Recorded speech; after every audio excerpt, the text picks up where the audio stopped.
Good evening, everyone, and welcome to the roast of Nathan Price. Tonight we will have our special guest, Nathan Price, questioned by those that he has affected most in his hysterical mission. Just for a little background information for those of you in the audience, Mr. Price is a missionary, though not totally supported by the church. Mr. Price left his home in Georgia, taking his 4 daughters and wife with him, to the small village of Kalanga, located in Africa's very own Congo. What follows is a suspenseful epic of the family's undoing and remarkable reconstruction. We now have the opportunity to dissect the Price family's situation, along with those who have been impacted by their journey. Please welcome Nathan Price.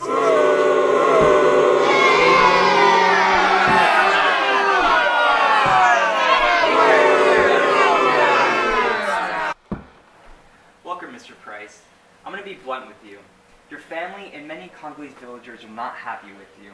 Your family believes that it was your actions that led to the destruction of your family, and they rightfully do, might I add.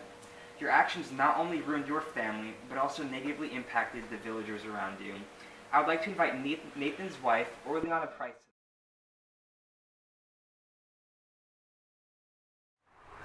Every day in the Congo, children go about their day with their souls unsaved. This is an injustice we can help them with. Nathan Price is a missionary in the Congo, placed there to do just that. We can give them clean water or food, but we'd rather baptize their children. For just pennies a day, you can help Nathan Price save these kids so they go to heaven. May you be baptized.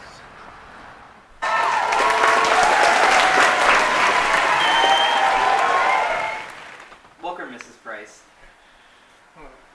I assume that your marriage hasn't always been comparable to a tornado. Can you speak of how you and Nathan came to be married? Well, in my youth, back in America, he was just such a fiery young creature. I guess that's what drew me to him in the first place. I see. I'm happy to hear that you two were once a happy couple. When did all this start? When did Nathan's behavior start to change, and what caused this change of behavior? I'm pretty sure it's when he went off to war. Something changed him there, something happened, but he never talked about it with us. He only let the pain of his past come up and become the pain of our present. How did he change, and how did it make you feel, and how did you change in response to his behavior? He became controlling. He had to carry out God's plan, I guess, even if that plan didn't include his family. Woman, you don't know what happened in that jungle. God is watching. And you don't even know what happened to your own children. He's always watching. Ruth May is watching. Ooh. Very interesting. How did he treat you and the women in his life? How did he treat you and your daughters? We were nothing to him. We were just there to feed him and clothe him, keep him clean on his mission. He didn't care about us. He didn't even care about the children. He didn't care about the people of Kalanga. He just wanted to convert them all. Why do you want to convert them all, though? Who knows? You should ask him that. Mr. Price? It's God's wish for me to convert every soul that I can. Save every soul. Save every soul except your own daughters. Ooh. I've saved all their souls too. Ruth May died unbaptized. It's not my fault. I was going to baptize her with the children of Kalanga. There you have it, straight from the mouth of the woman married to Nathan Price. Our next guest is visiting us from Kalanga. Please welcome Tata Nadu.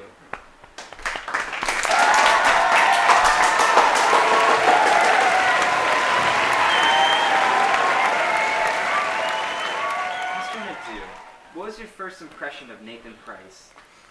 Well, I guess at first he had a lot of potential because Brother Fowles was such a good person and he helped us a lot. But right off the bat, Nathan's stupid speech about all our women's clothing was just going down a bad road. What did you do when he first arrived? I believe you guys threw him a feast. Yeah, we put together this nice feast for him, went through all this work, And all he did was just yell at us for our culture. Would you do that again if you had the chance? Would I throw him another piece? Yes. No. No. I'd eat him. Please help me in welcoming Rachel Price, the oldest daughter in the Price family.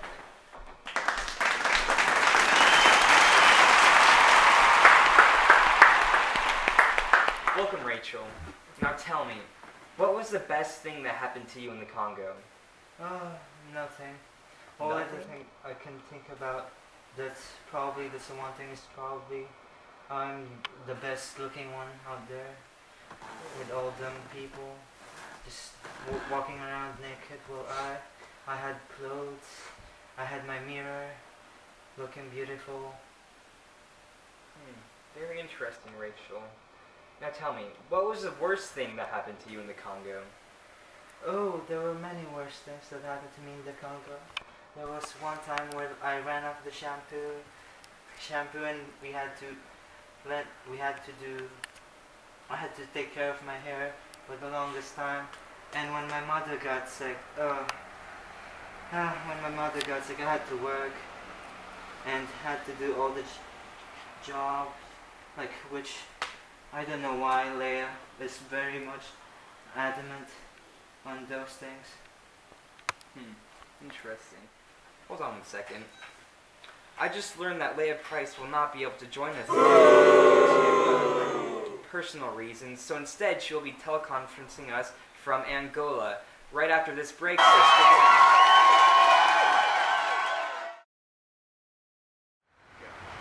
The Congo is one of the most relentless places in the world, plagued with corrupt leaders, disease, predators, war, and crime. History Channel is creating a documentary investigating the assassination of Patrice Lumumba. Lumumba was a Congolese independent leader and the first democratically elected leader of the Congo as prime minister.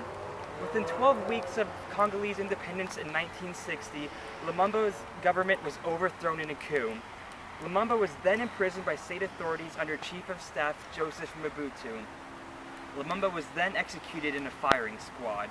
Tune in to History Channel's newest documentary, Corruption in the Congo. Hello, Leah. We must know, what motivated you to stay in Africa? Well, I guess it was home to me. I spent so much time there that I don't remember America. I don't remember what it was like there. I didn't have any connection there. And I think most of all, it was my love for my family in Anatole. I just belong in Africa now. Several times you went to the United States, but you always went back. Why? Despite all the luxuries of the States, you went back to Africa. Please explain. I guess the United States just isn't real to me anymore. After what I experienced in the Congo, all the hardships that I went through, that I saw the villagers go through, I just couldn't live knowing that people had to live like that. I guess I just didn't belong in America anymore, and my children were shunned there, and I can't let my children grow up being shunned. They belong in Africa.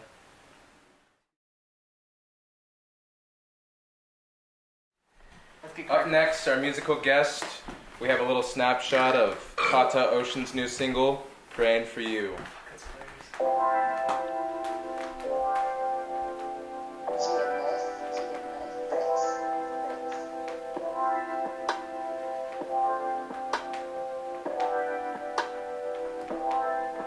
Some crocodile ate a kid before you came. Excuse the fear it made. We usually like to hang in the nearby river, much like the Congo. Our kids don't get baptized before they ought to. I've been praying for you.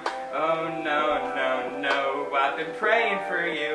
You no, no, no. I've been praying for you. Do you pray for me still? Do ya? Do ya?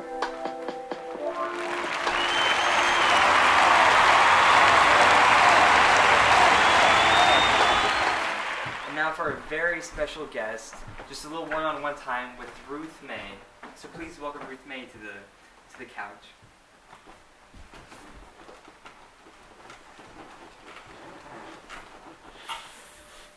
Hi, Ruth May. Ruth May, it can be said that you accomplished what your father couldn't. What do you think is meant by this? I guess I was open-minded, unlike my father. I connected with the children and the rest of the villagers. That's true. With your death, the whole village mourned. Everyone paid their respects to your family, even though they didn't like Nathan. Everyone liked you. Do you realize what your death did for your family? You were a Christ figure for your family. As the eyes in the trees, can you discuss how your death changed your family? Well, I wouldn't say it's much of a death. It's just me passing on. And how did your death change your family? What happened after? It drove them apart and it brought them together and let them build themselves back up again. Ruth May, what is your one last wish? I want my family to know that I forgive them and that they shouldn't dwell on the past. There you have it. Thank you, Ruth.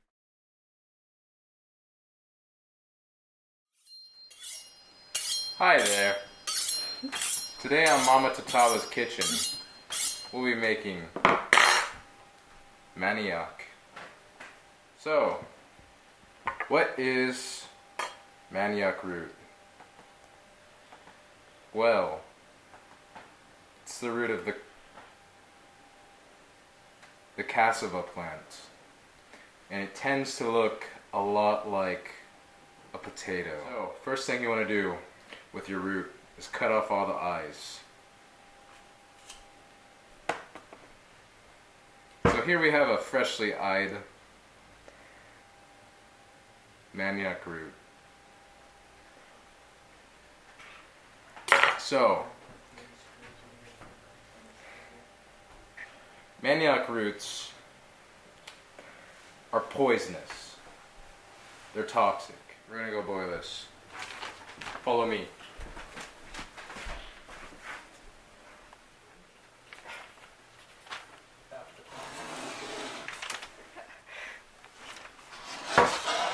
So this root, it's a staple food in the Congo. Really not. So we've already prepared our manioc paste, and here we have it, all done. Beautiful, beautiful. We needed it. With the death of Ruth May and her family, finally, mostly Orleana, had the motivation to leave and just break away from the oppressive chains of Nathan Price and realize how true of a monster he was. But with her last wish, Ruth May just wants her family to move on and just know that she forgives them for what they've done. And truly the Congo has broken the family apart, but then it also has brought them back together again. So with that, thank you for tuning in to the roast of Nathan Price.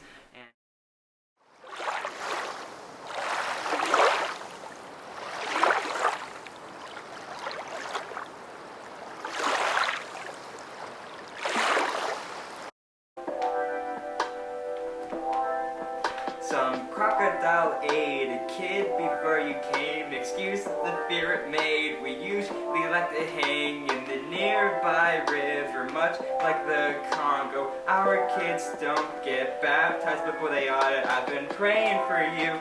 Oh no, no, no. I've been praying for you. You know, no, no. I've been praying for you. Do you pray for me still? Do ya? Do ya?